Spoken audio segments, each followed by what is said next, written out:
bienvenue sur le podcast de référence pour devenir triathlète.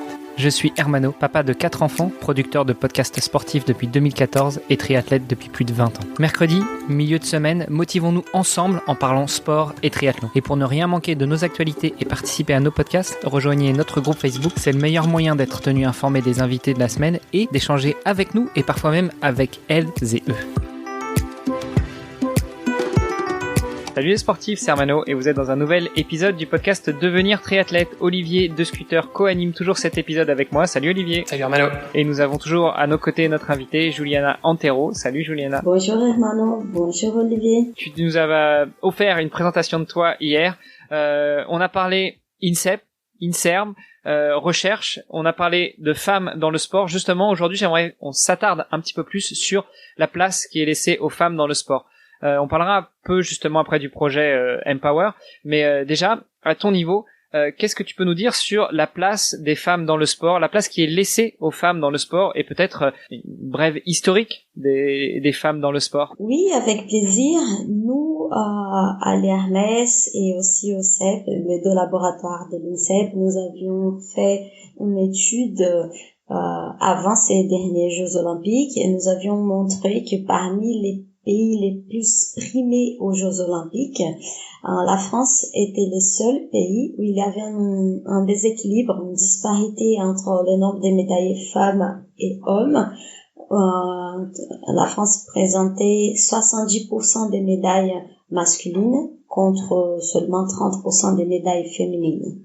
Mais la bonne nouvelle, c'est que là, pour ces derniers Jeux, on trouve environ 50% des médailles féminines et 50% des médailles masculines. Ce qui pourrait être aussi en raison, il y a plus de parité maintenant en nombre d'épreuves féminines et masculines dans les Jeux Olympiques. Même en termes de représentation, il me semble que, en tout cas pour la France, cette année, on était quasiment à 50-50 entre hommes et femmes, non? Oui, tout à fait, mais c'était déjà le cas des dernières 3 éditions, et pour autant, il y avait tout de même moins de médailles du côté féminin. Mais cela semble aller dans la bonne direction puisqu'on commence à trouver un équilibre des médailles. Ça va dans la bonne direction pour la France, mais donc du coup, potentiellement, ça veut dire qu'il y a d'autres pays où on va voir le phénomène inverse. Peut-être, mais c'est que c'est plus normal, on va dire, de s'y retrouver. C'est qu'un pays, s'il est bon dans un sport, il est bon du côté féminin et masculin, parce qu'il a une tradition, parce qu'il a des bonnes conditions d'entraînement. Donc, les plus normal, c'est de retrouver des pays qui vont avoir des médailles dans les côtés féminins et masculins. Et c'est, par exemple, les cas des États-Unis, de l'Angleterre, ou voir la Chine qui a un peu plus de médailles du côté féminin que du côté Après, masculin. on parle des grandes nations du sport aussi, qui sont, entre guillemets, des fabriques à champions. Bon, pour la Chine, on se pose toujours un petit peu la question de comment est-ce qu'ils fabriquent ces champions, mais en tout cas, on l'a bien vu sur ces derniers JO. Pour la France, pour reprendre l'exemple de la France, au niveau du handball, au niveau du basket, aussi bien les équipes masculines que féminines font des belles performances. Oui, bien que le volley qui a fait sa médaille des champions olympiques, il n'avait pas les femmes qui n'étaient pas qualifiées. Et c'est là pour avoir plusieurs explications, mais c'est que c'est plus intéressant pour les pays, c'est que ce soit équilibré, c'est-à-dire les deux catégories féminines et masculines puissent se qualifier et montrer des performances équivalentes. Et c'est dû à quoi alors pour toi ce phénomène où on voit de plus d'équité entre les médailles hommes et femmes? Je pense que il y a plusieurs raisons à évoquer. Il y en a des explications sociologiques, il y a une partie d'investissement aussi, parce que s'il y a plus d'investissement du côté masculin, c'est plus difficile de voir apparaître des médailles du côté féminin. Mais il y en a plusieurs explications et je pense que cela dépend intrinsèquement de chaque fédération sportive et leur politique à mettre en place. Il peut avoir aussi même des questions culturelles. Est-ce que les femmes en France s'engagent au même titre que les hommes pour faire du sport à haut niveau, ou elles ont les mêmes opportunités? Je ne sais pas, et ça dépasse mon domaine d'expertise. Moi, j'ai fait juste les constats en termes des chiffres et des nombres, et là, ça semblerait être l'une des premières Olympiades plus récentes. où on commence à aller vers cet équilibre des médailles entre hommes et femmes. Et alors dans cet exemple-ci, c'est intéressant parce que tu prends comme critère le nombre de médailles, mais finalement on peut très bien se dire, en fait, il peut y avoir autant de médailles hommes-femmes. Ça veut pas forcément dire qu'il y a autant de sportifs au niveau hommes que femmes. Tu vois, dans la totalité, je veux dire, dans la population. Oui, tout à fait. Après, dans l'étude que nous avons réalisée ici à l'INSEP, nous avons pris en compte le nombre des participants qualifiés aux Jeux. On ne peut pas savoir toutes les personnes qui pratiquent les sports et qui ne sont pas qualifiées, mais parmi ceux qui étaient qualifiés, et les dernières Olympiades, on avait un peu plus de médailles du côté masculin que féminin. Donc ça montrait bien qu'on avait encore un bon vivier à exploiter pour des potentielles médailles. Et là, à Tokyo, on a vu apparaître des bonnes surprises et des belles médailles. On parle justement de la différence entre le sport masculin et le sport féminin. C'est 20-30 dernières années, le sport a énormément progressé. On voit notamment au niveau des records qui sont battus quasiment à chaque grand rendez-vous, que ce soit européen, mondial ou olympique. Cette année, on a eu quand même quelques records. On voit aussi, et notamment dans le triathlon, que l'écart tend à se réduire entre les performances masculines et les performances féminines. Je dis bien, il tend à se réduire. Je dis pas que les femmes rattrapent, entre guillemets, le niveau de performance des hommes. Est-ce que tu penses que ça peut être dû à un aspect scientifique, purement scientifique? Est-ce que on appréhende mieux les spécificités des femmes? Est-ce que la qualité de l'entraînement de manière générale évolue? Ou est-ce que c'est purement dû au hasard ou au nombre de pratiquants qui augmente? Je pense que l'explication est multifactorielle. Il y a un côté plus il y en a des femmes qui vont pratiquer le sport et plus il y en a un investissement, plus il y en a une prise en charge adaptée, plus tout cela va permettre à tous ces groupes des femmes sportives d'améliorer leur niveau de performance. Après, il y en a aussi une évolution aussi du nombre des participantes parce que ça augmente partout dans le monde, la pratique du sport féminin. Et aussi, si ça augmente l'investissement, ça augmente aussi, ça permet à toutes ces sportives d'atteindre leur meilleur potentiel, la meilleure capacité elles peuvent s'exprimer au mieux.